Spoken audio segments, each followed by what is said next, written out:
Bonjour et bienvenue à tous. On se retrouve aujourd'hui devant la Paris Sud Arena.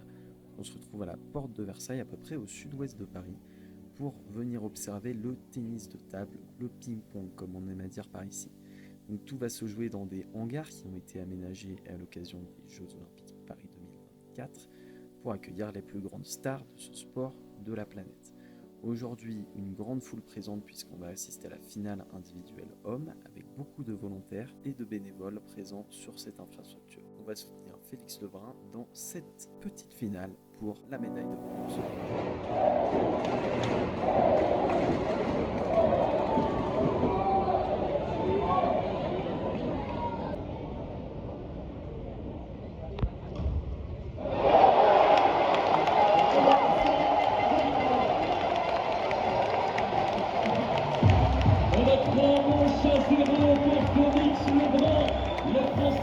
Le jeune prodige français de 17 ans qui est en train de décrocher sa première médaille de bronze olympique, alors que les clients chinois du jour m'ont donné des pâtes de canard sous vide à déguster durant le match pour la médaille d'or qui opposera Fan Zhendong, le champion chinois, au champion suédois. Le public chinois qui a fait le déplacement est bouillant de manière parfois un peu démesurée.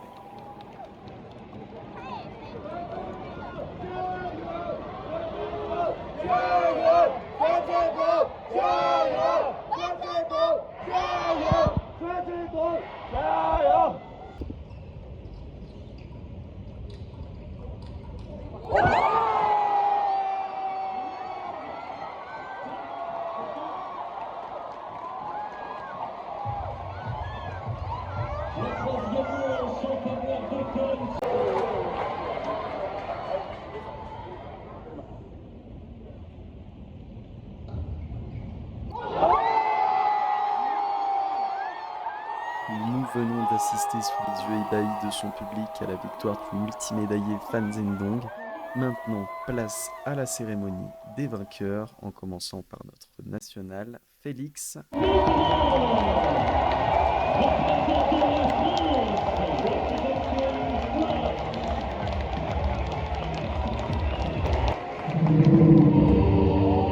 Médaillé d'or et champion olympique, gold medalist and Olympic champion, Fan Zhendong. République populaire de Chine, representing People's Republic of China.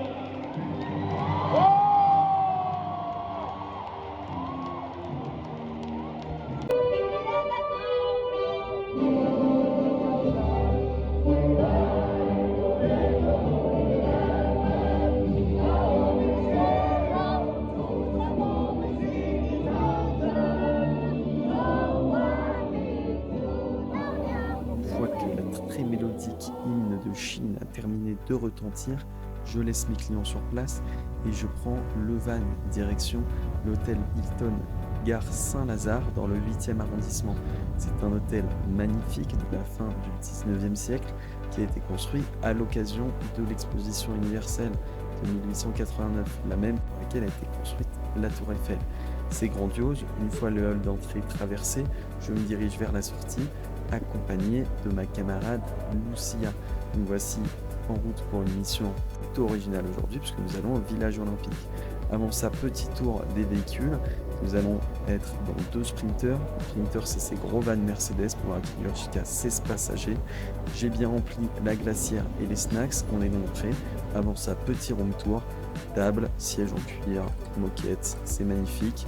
Le chauffeur est prêt.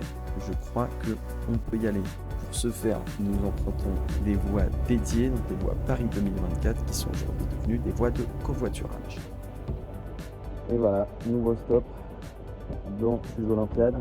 Ici, on est au village olympique, on peut voir tous les drapeaux de l'Uruguay qui flottent. On a aussi l'Afghanistan à gauche, le Kosovo au-dessus. Et voilà, là on a les athlètes qui passent devant moi qui sortent pour aller participer à l'enjeu. Et là, on rentre du coup dans la salle principale, la salle des accréditations, la salle de sécurité, salle dans laquelle je vais être bloqué vu que je ne peux pas accéder au-delà. Donc là, on a toutes les nationalités. Là, on a Hong Kong, qui est différent de la Chine, différent de Taïwan.